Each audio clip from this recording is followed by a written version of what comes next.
thing. Yes and no. It's if you're still engaging in that behavior. So if there's a quality man who's healed and he's ready for marriage and he's dating a woman who obviously you can tell if someone still like doesn't love themselves and they're acting out and they're seeking love and validation from other men, then sure. But I if don't someone's think men healed, get healed. I think they get. I think they get no, tired. you can do it. Yeah, I think they get tired. We do NLP and hypnotherapy with my guys. Hypnotherapy's bullshit. You by don't the think way. sex? There's a little bit. All it is hypnotherapy. bullshit. All it is that you go in and you can rewire, reframe some memories so that you're not as freaking loaded by them. It's the least scientific form of especially any sort of hypnosis. But it's kind of fun. But the thing that's interesting about this is like it's not that men are coping or get healed. They're not healed. They just get tired of it. So playing the field for men who can, right? It's fun for a little bit, and they just get sick of it. And it's not that they're healed from shit. They weren't traumatized, right? They're like, what are they traumatized from? Oh, I had sex with a bunch of beautiful women. Oh, my God, the trauma. Oh, the trauma. No, well, that's not where trauma comes from. Of course they're not traumatized. That's not trauma. Right? They're not traumatized by it at all. They're sick of it, right? And the same thing with women. They do get, in some ways, traumatized by women, but mostly it's just they're sick of women's bullshit, right? Well, sure, but that's not trauma. Well, what is trauma for them? Trauma is when you're like, if you're getting actually abused, beaten, hurt. Like I've had clients that were like, for men, actually dated narcissistic women, which is surprising. Not surprising for me, but a lot of people don't realize that men can be in abusive relationships. Of course. Right? Yeah, psychologically abused, physically abused. Yeah, and they can hold those scars over. They can go through terrible divorces. But no, dating a bunch of women and trauma. Yeah, but I'm talking, when I talk trauma, I mean that. I don't mean the superficial coping shit. I mean actual but the amount of women who express that they've been traumatized, and then you find out what they've been traumatized by is just the same regular rigmarole shit that most every human being has to go through. I'm like, that's not trauma. Yeah. That's cope. Because right now, with you see like influencers right now, I have such a grip with this one.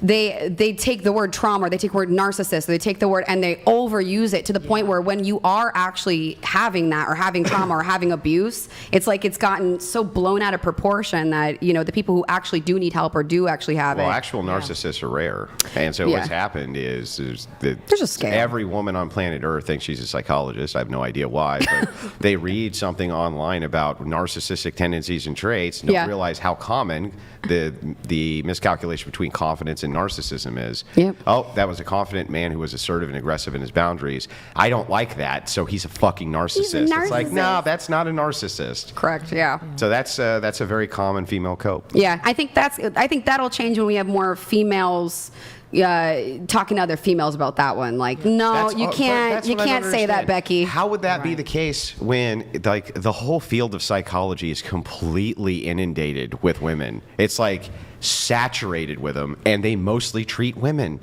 Men don't usually seek psychological help because they have the boys. They go out with the boys. They grab the drinks, right? They do that stuff. Yeah. They're not grabbing many female coaches either. They're grabbing their buddies. They're grabbing their pals. They're grabbing their groups. Maybe they might not tell you.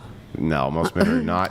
Most men by the numbers. Oh yeah, there's a lot. Just like most men by the numbers. Boot camps all over the world. Sure, with men. With men. Right? What I'm saying is that they're not going to female psychologists. They're not even really going to No, but that's why I'm saying I'm not a psychologist. They have that like nice little, I'm a coach. So for me, if they're coming to me, it feels a little bit less like, oh, I'm not going to someone because I'm messed up. I'm not going to a psychologist. Although I do encourage it. I think talk therapy doesn't help with certain things, but it's great to talk things out. But there's different modalities of like CBT or EMDR or, whatever it is.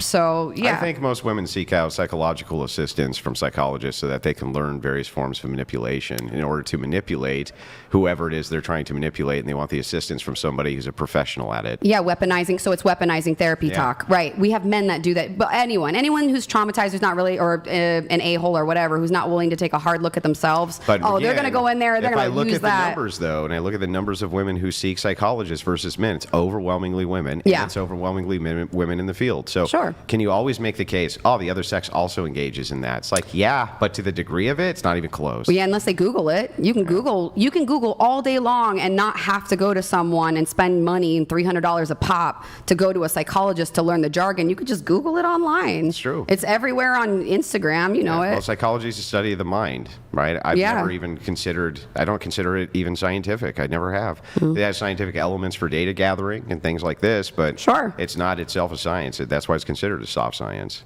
Soft science, yeah. I mean, I would just consider it not science. They learn more and more. It's nice that it grows. I mean, I remember back in the day when I was in psychology courses, and we thought back then that you only use 10% of your brain. And I mean, that's what we learned back then. They didn't know. And there's so much more. It's just a growing that's because thing. What happens is a sociological study will come out that has no reputations to it, has not been replicated, but because it's the most modern study, everyone will reference it as though it's gospel.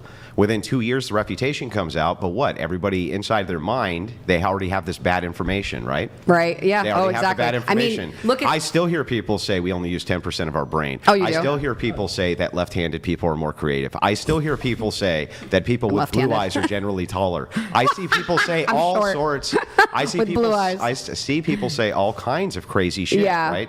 That has been refuted, repudiated, completely decimated for years and years and years. But Yeah. because it's allowed to permeate within the decade of reason that these Yes. people are in, they hear it, it sticks. They're not looking for reputations years later. That's the problem with psychology. Yeah. It's a complete building block of lies. Psychology, but that's the thing, is that psychology isn't that building block of lies. It's the fact that you can take a zoom out and look at the fact that that's a pattern. We talked about patterns earlier. Patterns I do agree, patterns actually repeat. It's what human behavior doesn't necessarily change. Our circumstances might, or the way things look might change, but there's a pattern to that. So over the years, every decade has some sort of bad information that gets, caught up with. Yeah, but it's way worse in sociology and psychology. You're talking 60-70% of the studies suffer from the replication crisis. All science suffers from the replication crisis. Right. But the hard sciences, very low.